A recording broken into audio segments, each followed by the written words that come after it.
Hello students, today we will start literature book of 5th class is with Esther. First chapter is the photograph. In this chapter, it is a story of a young boy.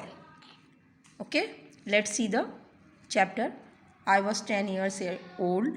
Here I is the writer. Writer जो है वो बताता है 10 साल का बच्चा है.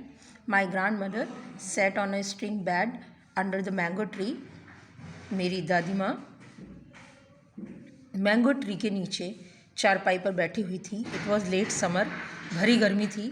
And there were sunflowers in the garden, और गार्डन में सनफ्लावर्स के फूल थे. And a warm wind in the trees, और गर्म हवा जो थी वो पेड़ों के बीच में चल रही थी. My grand mother was knitting a woollen scarf for the winter months, और जो मेरी दादी माँ है वो विंटर के लिए एक वूलन स्कार्फ बना रही थी.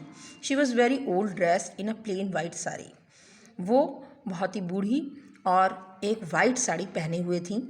हर eyes were not very strong now. उनकी आंखें अब ज़्यादा स्ट्रॉन्ग नहीं थीं.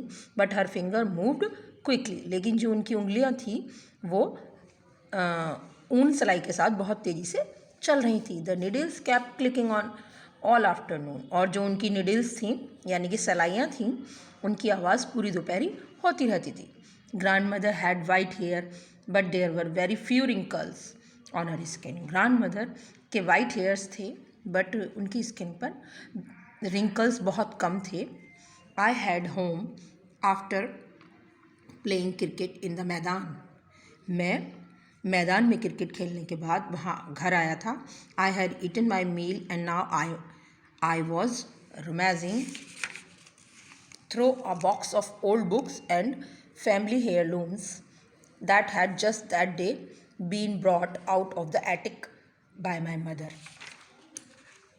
मैंने खाना खा लिया था एंड नाउ अब मैं जो है वो सर्च कर रहा था through a box of old books. पुरानी किताबों का एक बॉक्स था.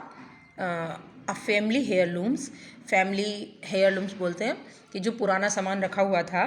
दैट जस्ट हैड बीन, जो कि उसी समय मदर ने स्टोर रूम में से बाहर निकाला था. एटिक स्टोर रूम को बोलते हैं, उसमें से बाहर निकाला गया था. Nothing in the box interested me very much except for a book with colorful pictures of birds and butterflies. Box में और कुछ भी इतना इंटरेस्टेड नहीं था एक्सेप्ट फॉर अ बुक. एक बुक थी विद कलरफुल पिक्चर्स, जिसमें कलरफुल पिक्चर्स थी बर्ड्स और बटरफ्लाई की. I was going through the book. अब मैं जो है बुक के अंदर मैंने जब सर्च किया, when I found a small photograph between the pages, तो मुझे एक छोटा सा फोटोग्राफ मिला पेजेस के बीच में. It was a faded picture. वो बहुत धुंधली सी पिक्चर थी, येलो एंड फॉगी, हल्की सी येलो हो रही थी और फॉग मीन्स उस पर कोहरा सा था. It was the picture of a girl. वो एक लड़की की पिक्चर थी standing against a wall and behind the wall there was nothing but sky. वो एक दीवार के सहारे खड़ी हुई थी और दीवार के पीछे और कुछ नहीं, बस आसमान था. But from the other side, लेकिन दूसरी side, a pair of hands reached up. एक हाथों का एक पेयर जो था वो ऊपर की तरफ उठा हुआ था दीवार की तरफ. As though someone was going to climb the wall, जैसे कोई दीवार पे चढ़ने की कोशिश कर रहा हो. There were flowers growing near the girl. Girl के बराबर में फ्लावर्स उगे हुए थे. But I could not tell what they are, लेकिन मैं समझ नहीं पा रहा था कि वो किस चीज़ के फूल है. There was a creeper too. एक बेल थी but it was just a creeper, लेकिन वो बस एक बेल ही थी, ये नहीं पता था कि वो किस चीज़ की बेल है.